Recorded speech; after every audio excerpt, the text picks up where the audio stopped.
Section 19 of A Dozen Ways of Love by Lily Dougall. A Freak of Cupid, Chapter 3. Courthope opened the shutters of his window to look out upon the night. They were heavy wooden shutters clasped with an iron clasp. A French window he could also open. Outside that a temporary double window was fixed in the casement with light hooks at the four corners. The wind was still blustering around the lonely house, and, after examining the twilight of the snow-clad night attentively, he perceived that snow was still falling. He thought he could almost see the drifts rising higher against the outbuildings. Two large barns stood behind the house. From these he judged that the fields around were farmed. It was considerations concerning the project of his journey the next day which made him look out, and also a restless curiosity regarding every detail of the menage, whose young mistress was at once so childlike and so queen-like. While looking out, he had what seemed a curious hallucination of a dark figure standing for a moment on the top of the deep snow. As he looked more steadily, the figure disappeared. All the outlines at which he looked were chaotic to the sight, because of the darkness and the drifting snow, and the light which was behind him shimmering upon the pane.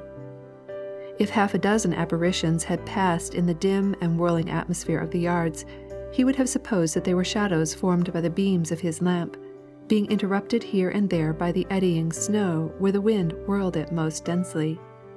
He did not close his shutters. He even left his inner window partially open because, unaccustomed to a stove, he felt oppressed by its heat. When he threw himself down, he slept deeply, as men sleep after days among snowfields, when a sense of entire security is the lethargic brain's lullaby. He was conscious first of a dream in which the sisters experienced some imminent danger.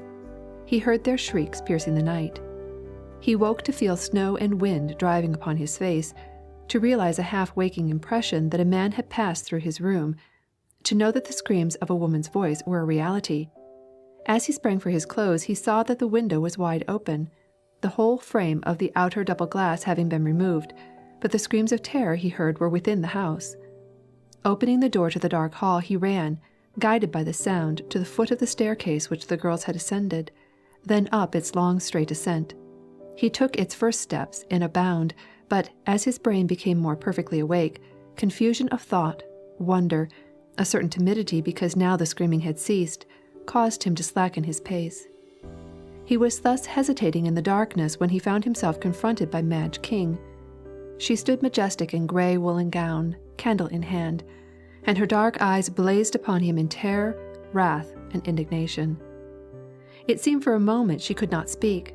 Some movement passed over the white sweep of her throat and the full dimpling lips, and then, "Go down!"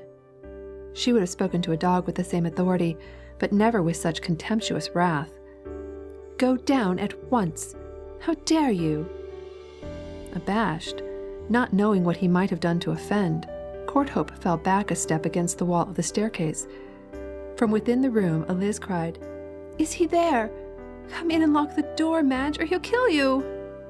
The voice, sharp, high with terror, rose at the end, and burst into one of those piercing shrieks which seemed to fill the night, as the voices of some small insects had the power to make the welkin ring in response.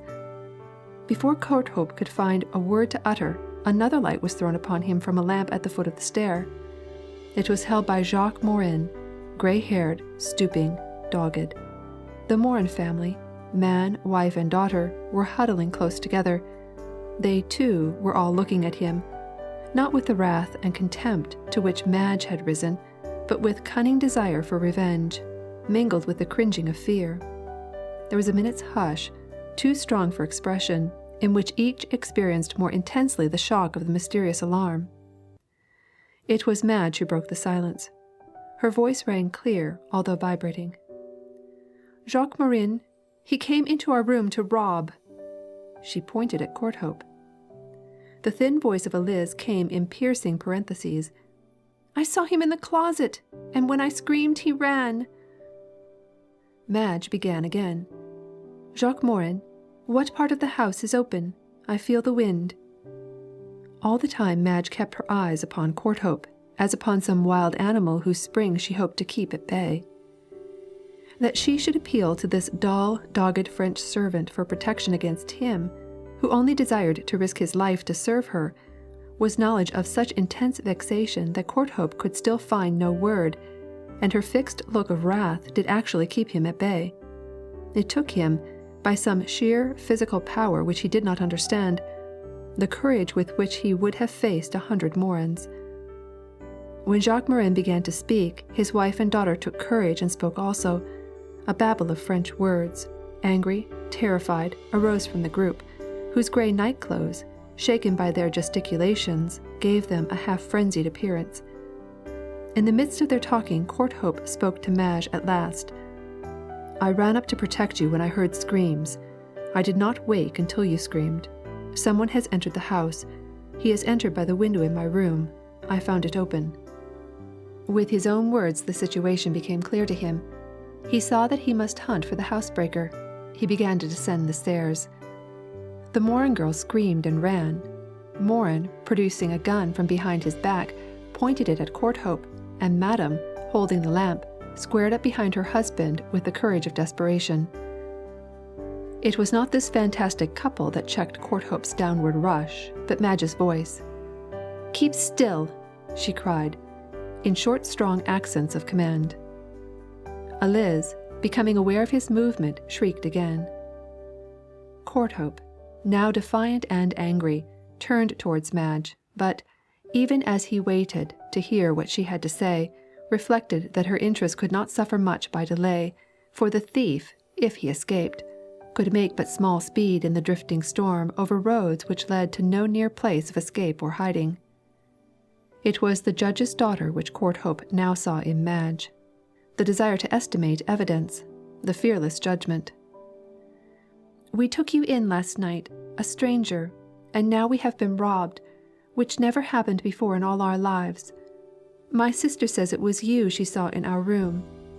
As soon as I could get the candle lit, I found you here, and Jacques Morin saying you have opened your window so that you would be able to escape at once. What is the use of saying that you are not a robber?" He made another defiant statement of his own version of the story. The girl had given some command in French to Morin. To Courthope she spoke again in hasty sentences, reiterating the evidence against him. Her manner was a little different now. It had not the same straightforward air of command. He began to hope that he might persuade her, and then discovered suddenly that she had been deliberately riveting his attention while the command which he had not understood was being obeyed. A noose of rope was thrown round his arms, and instantly tightened. With a nimbleness which he had not expected, Morin knotted it fast. Courthope turned fiercely. For a moment he struggled with all his force, bearing down upon Morin from his greater height, so that they both staggered and reeled to the foot of the stair. At his violence the voices of the Morin women, joined by that of Eliz, were lifted in such wild terror that a few moments were sufficient to bring Courthope to reason. He spoke to Madge with haughty composure. "Tell him to untie this rope at once. There is some villain about the house who may do you the greatest injury. You are mad to take from me the power of arresting him." Madame Morin, seeing the prisoner secured, hastened with her lamp to his bedroom. Madge, feeling herself safer now, came a little way down the stair with her candle. "How can we tell what you would do next?" she asked. "And I have the household to protect. It is not for myself that I am afraid." The anger that he had felt toward her died out suddenly. It was not for herself that she was afraid. She stood a few steps above him, her little candle, flashing its rays into the darkness of the upper and lower halls, made walls and balustrades seem vast by its flickering impotence to oust the darkness. Surely this girl, towering in her sweeping robe and queenly pose, was made to be loved of men and gods. Hero, carrying her vestal taper in the temple recesses, before even Leander had crossed the wave, could not have had a larger or more noble form, a more noble and lovely face.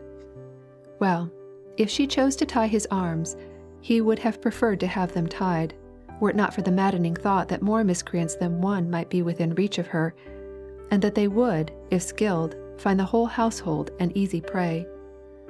Madame Morin came back from the room with the open window, making proclamation in the most excited French. "What do they say?" asked Courthope of Madge. The Morin girl was following close to her mother, and Jacques Morin was eagerly discussing their information. Madge passed Courthope in silence. They all went to the window to see. Courthope, following in the most absurd helplessness, trailing the end of his binding cord behind him, brought up the rear of the little procession. Madge walked straight on into his room, where Madame Morin was again opening the window shutters. "They say," said Madge to Courthope, "that you had an accomplice, and that he is gone again. They saw his snowshoe tracks." He begged her to make sure that the man was gone, to let him look at the tracks himself, and then to search the house thoroughly. Outside the window the same chaotic sweep and whirl of the atmosphere prevailed. It was difficult, even holding a lantern outside, to see, but they did see that a track had come up to the window and again turned from it. After that they all searched the house. Courthope allowed to be of the company, apparently because he could thus be watched. The thief of the night had come and gone. Some silver and jewelry which had been stored in a closet adjoining the bedroom of the sisters had been taken. Courthope understood very little of the talk that went on. At length, to his great relief, Madge gave her full attention to him in parley. "Won't you believe that I know nothing whatever of the doings of this sneak thief?" Some of her intense excitement had passed away, succeeded by distress, discouragement, and perhaps perplexity, but that last she did not express to him. She leaned against the wall as she listened to him with white face. "We never took in anyone we didn't know anything about before, and we never were robbed before," she added. "We treated you kindly. How could you have done it? If you did it—" His heart leaped at the "if," as if at a beam of sunshine on a rainy day. "You must have known all about us, although I can't think how. You must have known where we kept things, and that Mamma had taken our other manservant away. You must have brought your accomplice to hide in the barn and do the work while you played the gentleman. That is what Jacques Morin says. He says no one but a child would have taken you in as I did, and that you might have murdered us all. They are very angry with me." There was conflict in her manner. A few words would be said haughtily, as to someone not worthy of her notice, and then again a few words as to a friend. He saw that this conflict of her mind was increasing as she stood face to face with him, and with that consolation he submitted, at her request, to be more securely bound, the rope twisted round and round, binding his arms to his sides. It was a girl's device. He made no complaint. It seemed that Morin had no thought of following the thief. His faithfulness was limited to such service as he considered necessary, and was of a cowardly rather than a valiant sort. Courthope, when his first eagerness to seek passed off, was comforted by reflecting that, had he himself been free, it would have been futile for him to attempt such a quest while darkness lay over the land in which he was a stranger. He was allowed to rest on the settle in the large inner kitchen, securely locked in, and so near Morin's room that his movements could be overheard. There, still in bonds, he spent the rest of the night. End of chapter 3.